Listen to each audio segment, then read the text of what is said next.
দেশ এবং প্রবাস থেকে যে যেখান থেকে ভিডিওটি দেখছেন সবাইকে আমার আসসালামু আলাইকুম রহমতুল্লাহ। সকাল সকাল গোসল দিয়ে রেডি হচ্ছি, যেতে হবে ঈদের জামাতে। সবাইকে ঈদ উল ফিতরের শুভেচ্ছা। আমাদের জামাত শুরু হবে সকাল 8 ঘটিকায়, তাই ভাবলাম লেট করে লাভ নাই, তাড়াতাড়ি না গেলে জায়গাও পাবো না। আর গতবারের তুলনায় এবার অত্যন্ত সুন্দরভাবে আমাদের ঈদগাহ সাজিয়েছেন, তাই মানুষের একটু ভিড় হবে বেশি, তাই তাড়াতাড়ি যাওয়ার জন্য 7টার আগেই গোসল দিয়ে নিলাম এবং রেডি হচ্ছি যাওয়ার জন্য। আপনারা সবাই সাথেই থাকবেন আমার, আর আপনাদের সবাইকে অগ্রিম ঈদ মোবারক। রেডি হতে হতেই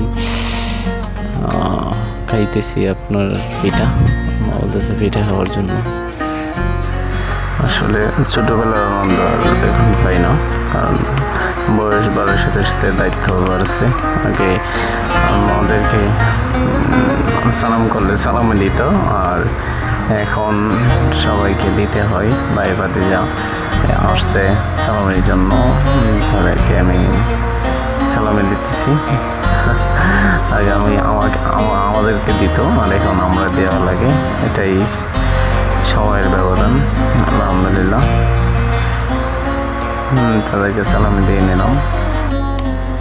আলহামদুলিল্লাহ, রেডিও শেষ ভাই, আমরা চলে আসলাম আলাল ফায়েদ ময়দানের গেটে। আর এখানে গেটের ভিতর দিয়ে ঢুকে যাব ঈদগাহ ময়দানে।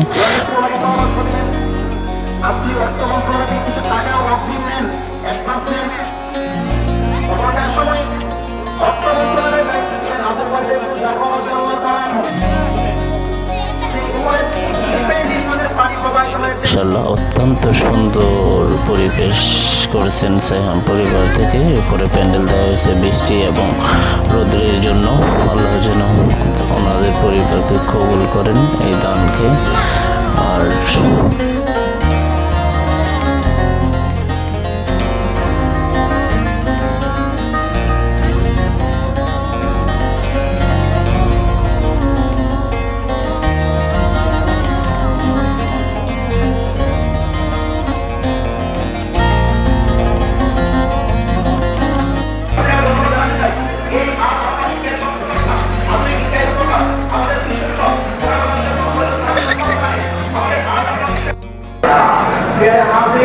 আমরা মুসলমান, আমরা কি এটা হাত তুলে বললাম নাকি মুসলমান? আমরা আহলে সুন্নাত ওয়াল জামাত, আমরা আহলে সুন্নাত ওয়াল জামাত। আহলে সুন্নাত ওয়াল জামাতের আকীদা বিশ্বাস একই, যে ঈদগাহে ঈদের নামাজ আদায় করে দোয়া করা, আর মসজিদে বিনা কারণে ঈদের নামাজ আদায় করা বাধ্যতা নেই।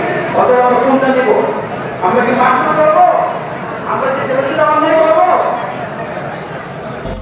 আলহামদুলিল্লাহ, ঈদের জামাত শেষ করে সবার সাথে কোলাকুলি করে নিলাম। তো আজকের মতোই আমি বিদায় নিচ্ছি, আর সবাই রমজানের মতো ইবাদত করবেন বাকি 11 মাস।